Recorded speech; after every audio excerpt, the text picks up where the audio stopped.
Good morning. When I started to prepare for this talk, I was asking God for inspiration and what He wanted to share with us for today. Our lectionary readings weren't right for the season we find ourselves in, and I felt that there was something else that God wanted and to share for us and had on His heart for all of us. So I'm there in one room in the house, and from the kitchen over the radio, I hear Sweet Dreams by the Eurythmics playing with "Everybody's looking for something." And I think that's it. God spoke through Radio 2. Everyone is looking for something. What are we all searching for? Now, in our house, I'm pretty good at finding things. And in the past week, I have lost a couple of things. I lost my wedding ring and I lost my credit card. I'd taken my wedding ring off to put on some hand cream and my ring fell and bounced into the void that is under the bed. I looked, I moved the junk that is stored under the bed and it wasn't there. I lifted everything out of the way. I found a sock, it wasn't mine. I found an unused muslin, I found hair clips and a tissue, yes, used, and dust. Still, it wasn't there. I stood up and took a deep breath. And then I lifted up my bedside table, and there, somehow, under it was my ring amongst all the other bits of treasure and dust. My credit card, I realised, was missing when I went shopping, and it wasn't in my purse or bag. I took everything out at least 3 times in the shop, and when I got home, I upended it and looked again, and then I panicked. And then I tried to breathe and think calmly, where did I last have it? And I remembered I had it on the sofa when I was paying something online. So I moved the cushions off. I lifted off the back cushions, I lifted off the side cushions, I lifted off all the seat cushions, and I found a Sainsbury's Lego card. Still no credit card. So I got on my knees and I prayed, and as I was down on my knees, I looked underneath the sofa, and in the dark, there it was, my credit card. And the relief when you find something, when you really had to look hard for it, that relief is huge, it's euphoric. And I would say in my house, out of the 6 of us, I would say 2 of us are pretty good finders. And I'm sure the world can be split into those that can and people who cannot find things, and those that do and those that don't lose things. The number of times I hear, but I look there. And in my head, I'm thinking, well, you obviously didn't. How do you look for things? Do you take a glance, hope you'll come across your lost item and move on, feeling like it's lost forever? Or do you, as the woman in our parable did, put the light on, search into every nook and cranny, move things, treat your treasure like it's the most important thing to find? Lockdown has been one of those rare occurrences in history when the whole of the human race has had a chance to do some self-reflection.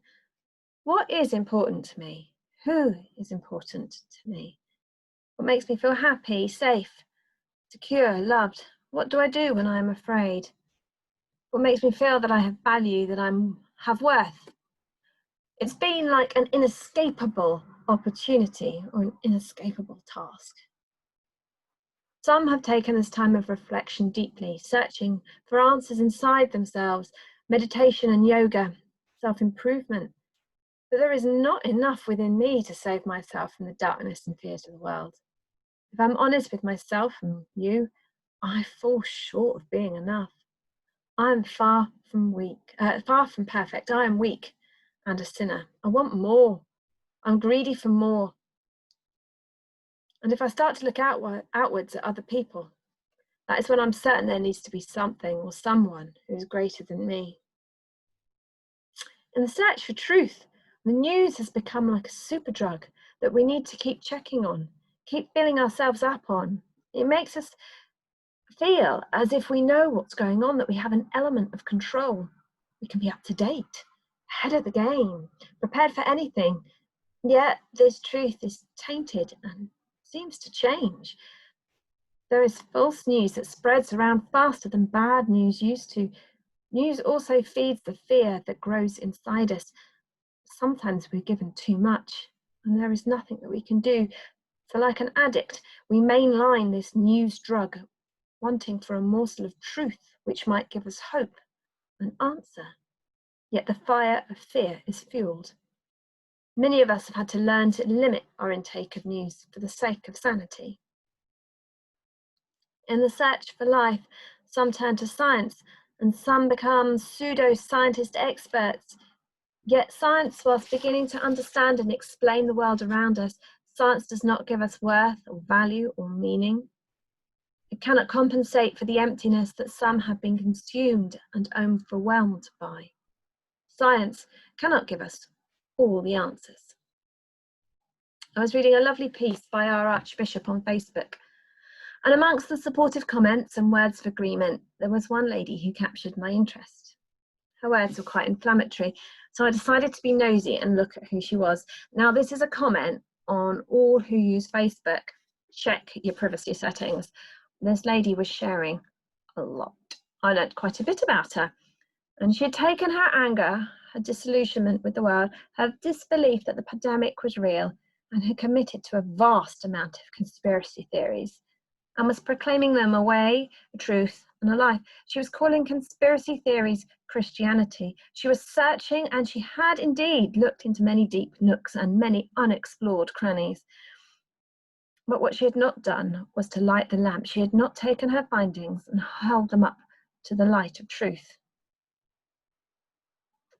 Now, this morning is not a talk on how to teach your family how to find their clean clothes.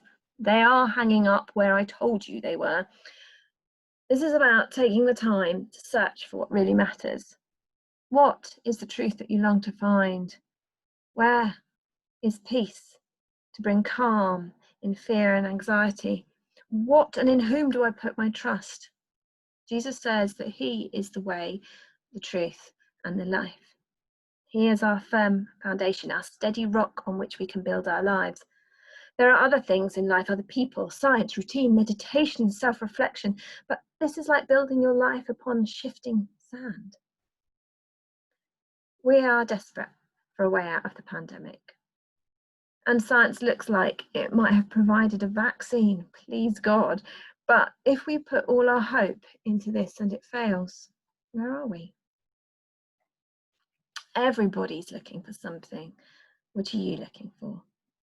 Are you a casual looker, or do you search?